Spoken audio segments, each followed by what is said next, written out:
एक जो 12वीं के बाद कॉलेज से लेकर के पीएचडी एमफिल और वो है, दूसरी 12 से नीचे या 10 से और नीचे जो जहां पे बुनियाद रखी जाती है वो बहुत हद तक राज्यों के अपने, फिर 8 से 12 तक वहाँ बहुत ज़्यादा वेरिएशंस हैं, बहुत वेरिएशंस हैं। जो आपने शिक्षकों वाली बात उठाई मैं उसको भी लाऊंगा, लेकिन पहले मैं ये समझना चाहता हूँ कि क्या एलिमेंट्री एजुकेशन जिसको मैं मान के चलूँ या बेसिक शिक्षा मान के चलूँ, वहाँ पे बहुत ज़्यादा समस्याएं हैं क्योंकि लड़के वहीं से पहले निकलते हैं। तो वो क्या इस वजह से है कि हमने इतनी डाइवर्सिटी देखी, हर की अपनी अपनी पॉलिसी बन रही है, भाषा के आधार पर, सोच के आधार पर, वहाँ के कल्चरल इश्यूज़ के आधार पर, प्लस उस पर उतना गहराई से ध्यान नहीं दिया गया कि जो बच्चा 5, 8, 10 पास करके कॉलेज में जब वो जाने के लिए तैयार होता है तो क्या वो सिर्फ साक्षर होता है या वो शिक्षित भी होता है?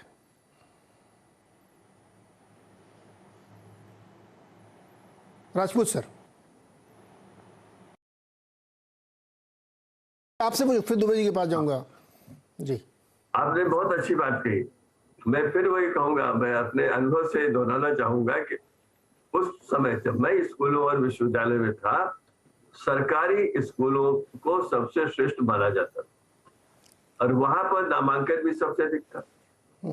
समय के साथ साथ संख्याएं बढ़ी, नए है और निजी निवेश भी शिक्षा में आया, सरकार निजी स्कूल खुले और जैसे जैसे निजी स्कूल खुले वे सब लोग जो शिक्षा जगत में नीति निर्धारित करते थे या जो उसका क्रियान्वित करते थे या जो अध्यापक थे, उन सभी ने धीरे धीरे अपने बच्चों को सरकारी स्कूल से हटाकर वहां भेज दिया, निजी स्कूलों में भेज दिया और ये जो दौड़ शुरू हुई उससे आज भी 65% बच्चों को पढ़ाने वाले सरकारी स्कूलों की दशा लगातार नीचे गिरती गई, अभी भी गिर रही, तो उनकी देखभाल करने वाला कोई नहीं था, उनमें जिनके बच्चे ही नहीं पढ़ रहे थे।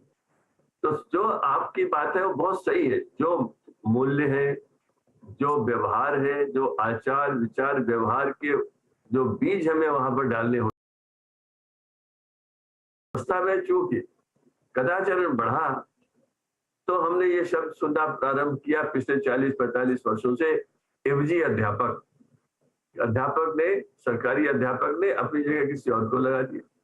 सरकारों ने इसका दुरुपयोग किया। उन्होंने क्या किया, उन्होंने संविदा शिक्षक लगाए, शिक्षा कर्मी, गुरुजी ऐसे नाम दे देकर इस व्यवस्था को नष्ट करने में सभी ने योगदान दिया। मैं इसको दोहरा सकता हूं, कैसा हुआ है, व्यवस्था में प्रशासकों ने इसकी तरफ बिल्कुल ध्यान नहीं दिया और वो व्यवस्था चरमरा गई है।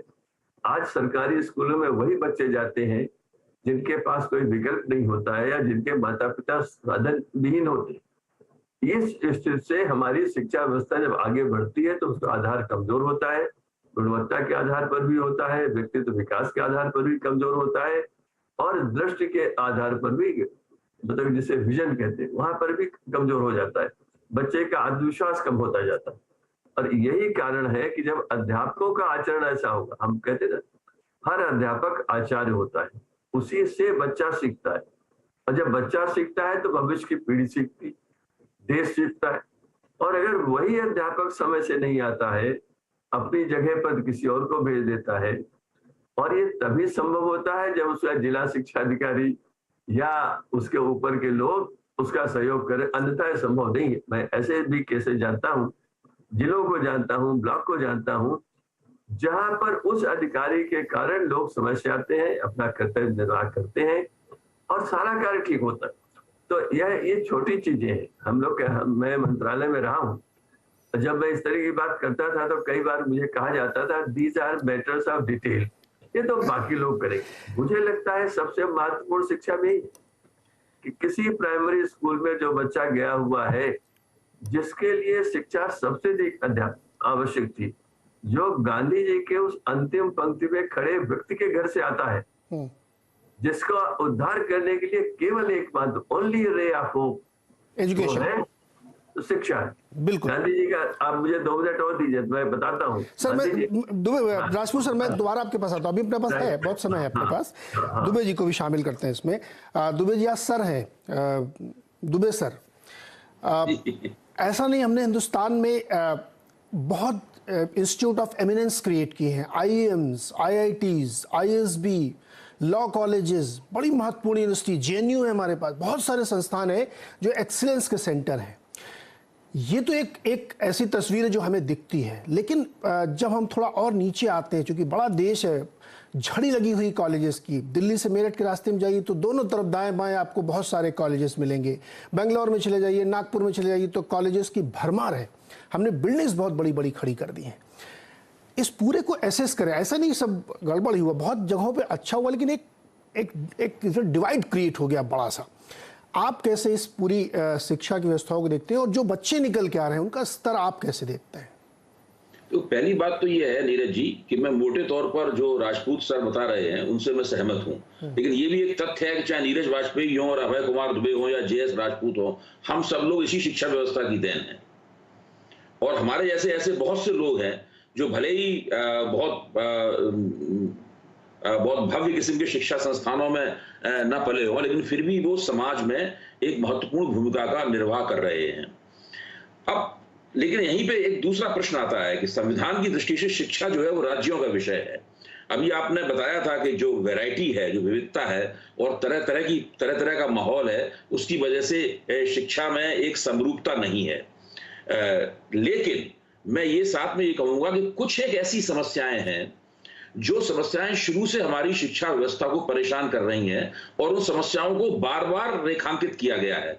बार बार कहा गया है कि ये समस्याएं हैं, इन समस्याओं को हल कर देना चाहिए, लेकिन हमारे जो नीति निर्माता हैं और हमारे शिक्षाविद हैं और हमारा जो भारतीय अभिजन है, जिसमें राजनेता भी आते हैं, हमारे सांस्कृतिक अभिजन भी आते हैं, हमारे औद्योगिक जो सरबराह हैं वो भी आते हैं, इन सब ने मिलकर पता नहीं क्यों उन समस्याओं को जो बहुत बिल्कुल साफ तौर पे आंखों से दिखती हैं, उनको हल करने के लिए कोई कोशिश नहीं की। पहली समस्या तो ये है, जो बचपन से मैं सुनता आया हूं और खुद भी उस बात को कहता रहा हूं, मेरे ख्याल से राजपूत सर भी उसकी तस्दीक करेंगे और आप भी तस्दीक करेंगे कि हमारी शिक्षा व्यवस्था दुहरी है। एक स्तर वो है प्राथमिक शिक्षा का और माध्यमिक स्तर पर, जहां ज्यादातर बच्चे जो हैं वो भारतीय भाषाओं में, क्षेत्रीय भाषाओं में, हिंदी में या अन्य भारतीय भाषाओं में उनका अध्ययन होता है। लेकिन जैसे ही वो उच्च शिक्षा के दौर में जाते हैं, उनको वहां पर अंग्रेजी शिक्षा उनके सामने दीवार बनकर खड़ी हो जाती है।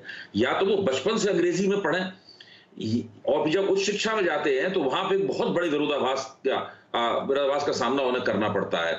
अब ये समझ में मेरी बात नहीं आती कि अगर अंग्रेजी बहुत ही जरूरी है, अति आवश्यक है, तो जैसा कि दिल्ली में सरदार पटेल स्कूल है, जिसके अंदर बिल्कुल शुरुआती 2-3 कक्षाओं में हिंदी माध्यम से पढ़ाई होती है और उसके बाद अंग्रेजी माध्यम की तरफ बच्चा चला जाता है, और वो जब सरदार पटेल स्कूल से निकलता है तो उसे थोड़ी बहुत काम चलाऊ हिंदी भी आती है, लेकिन वो मुख्य तौर पर अंग्रेजी बोलने वाला छात्र होता है और उसको उच्च शिक्षा में जाने में कोई दिक्कत नहीं होती।